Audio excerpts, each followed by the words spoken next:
There we go. Mike's got to be on. Morning. It's time for Daily Dose with Dr. Lazar. I'm talking today about 10 ways to reset a bad day.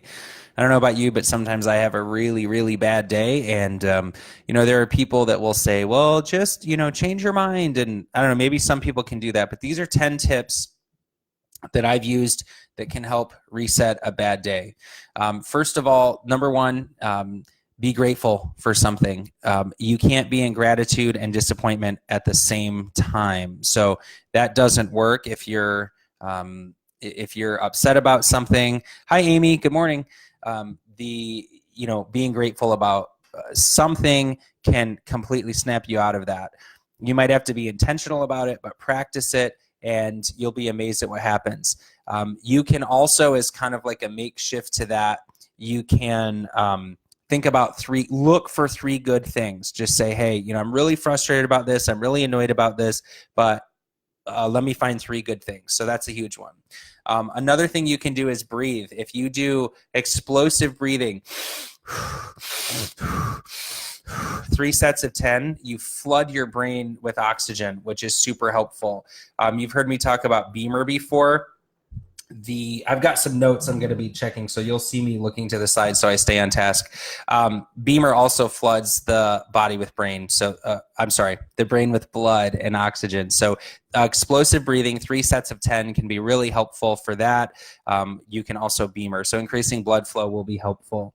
Exercise also does that. So getting out and exercising, anything that you can do to get your heart rate into an aerobic state for 20 minutes or more is actually going to be changing your physiology. Cortisol, the stress hormone, and substance P, the pain hormone, those go down. And so you naturally start to feel better. And you just will get a better perspective that way. So number one is gratitude, or find 3 great things. Number 2 is breathe. Explosive breathing is helpful. Number 3 is exercise. Number 4 is journal. If you are having a bad day, just sit down and write it out. Sometimes it can really help to get it off your chest, and be honest with it. Number 5, pray. Spending time with God, communicating with the creator of the universe, who's got an open door policy with you. You never have to schedule. You don't have to get your crap together. You just talk to God, just like you would talk to a loving dad. That can be super helpful when you're having a bad day. Get adjusted. I'm an upper cervical chiropractor. Of course, what we do is super helpful with that. We get the pressure off the brainstem right here. That surges the brain with serotonin and dopamine, so you naturally will just get happier when you get adjusted, which is awesome. You're also being touched. I mean, if you're in a hands-on chiropractic office like ours where we're touching you, human touch is amazingly therapeutic. It changes your brain chemistry.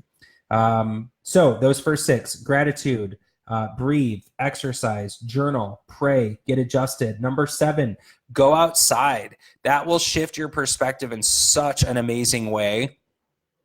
You can feel like the world is just crashing down if you're having a really bad day, but you go outside and just look around for a minute and you think, man, I'm just a small part of this huge picture. Maybe this isn't that big of a deal. And it really will change your perspective, which is awesome.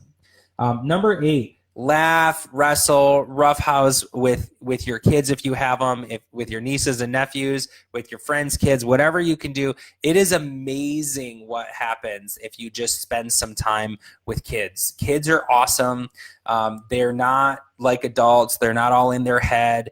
They'll laugh with you and wrestle with you, and you can just roughhouse with kids.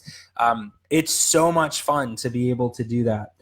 Number 9, women. I do a talk on how women handle stress differently than men, and kudos, ladies, because one of the points in this talk is that women, when guys are having a bad day, they'll tend to isolate themselves. They'll withdraw and go be on their own and want to punch something or drink something or break something.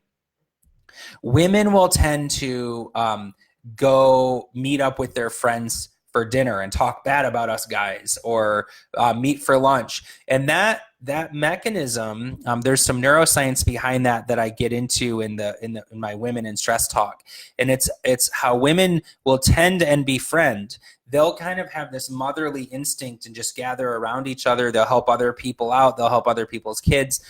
But what happens when you're with friends, when you're in community, that's probably a better word, when you're with other people, first of all, you realize that the crap that's happening to you is not unique, which is super helpful. But the other thing that happens when you're in community with loving, supportive, non-dramatic, that's important, people, your brain releases oxytocin. And oxytocin is really helpful in this situation. That is what's released. That's like the milk letdown hormone after mom delivers baby. And so she goes in 1 second from screaming at her husband, "You did this to me. I hate you. This hurts. I'm never doing this again," to like immediately, once oxytocin is released in her brain and she's cuddling her newborn, and her newborn is nursing, and there's this intimacy happening, oxytocin floods the brain. And oxytocin does two things. It helps you feel happy. Well, it does more things, but the main things relevant to this topic are it helps you feel happy and it helps you forget. It actually has an amnesic effect. And that's how 2 minutes after she said, "I hate you, get this baby out of me, I'm never doing this again," she says, "You know, that wasn't so bad. I think we could have more kids." And you go, "What got into my wife? This is crazy." Well, oxytocin is what happened. It's really cool how God designed that. So when you're in community, when you are around other loving, supportive people, oxytocin is released. You feel happier, you feel supported, which is hugely important. You never want to be alone when you're going through stuff. And you tend to forget how bad stuff really is. So that is number 9. Point number 10, think about a recent great thing that happened. It is amazing how it's all perspective. I was in the Philippines doing some chiropractic mission work on a medical missions trip, and we were in the Redlight District for one of these clinics we set up, and I just felt sad, like these people that are just giving themselves away, and it just was heavy, and I was sad for what was going on. And I mean, we were just out on the street level. Well, anyway, there's garbage in the street and human sewage in the street, and there are these kids, these toddlers running around with only a diaper on, no shoes, running through human waste in the streets. And they were laughing and having so much fun. And I thought, isn't that something? Kids in America are annoyed that their steak is cooked wrong.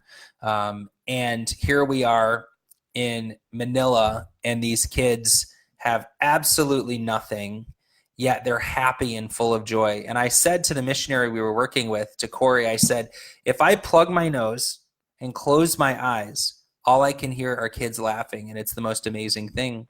And you can find beauty everywhere is the point. So, okay, 2 bonus things. Cheer oil is a really good one. If I'm feeling sad, we have an essential oil from doTERRA called Cheer. I should show you, maybe I'll post a link below, but Cheer is really helpful. That's mood lifting. There are others. Wild Orange will mood lift. Cleary Calm will mood lift. Adaptive will mood lift. But I really like Cheer for that. That's really helpful. That's bonus number 1. And then bonus number 2, do something for someone else. I can't tell you how many times as people we get frustrated and we'll turn inward, and then we are, we're just focused on ourselves, right? And depression, anxiety, fear, scarcity all goes way up when we're focused on ourselves. And it's kind of hard to be depressed or anxious or fearful or have a bad day when we're focused on others. And so one of the biggest hacks that the most successful, I would say, if I ordered these, prayer is probably number 1. Getting adjusted is important for me, but I have great access to great doctors, but I can't get adjusted if I'm in the middle of adjusting other people, right? Is if I just shift my focus to how can I add the most value in your life right now? It's really interesting how I get my mind off of things that are bothering me. Dr. Henry Cloud says 10% of our happiness is directly connected to our circumstances. And that really ticked me off because I didn't realize how much of an inside job happiness is. And by the way, I'm very much on the journey. I very much do not have it figured out. But it was really frustrating and then liberating to realize our circumstances are only 10% of our happiness, meaning, that's how there were people in the Holocaust that survived that lived lives of joy. It was not, even while they were in the concentration camps, they weren't experiencing the pain and fear and worry and doubt that everybody else was. They were actually experiencing some joy, and because only 10% of our happiness is directly related to our circumstances. The rest of it would be genetics and our choices. The choices we make are really, really, really helpful.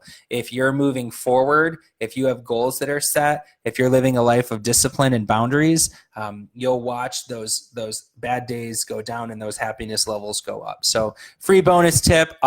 Appreciate you guys. Thanks for tuning in. If you like what you're hearing, please like and share the video. Also leave comments below. I would love to answer any questions here. And these are also being launched on YouTube, on my YouTube channel there. So please subscribe there. Hope you guys have an awesome day. I'll be back tomorrow for Daily Dose with Dr. Lazar. Have a wonderful day.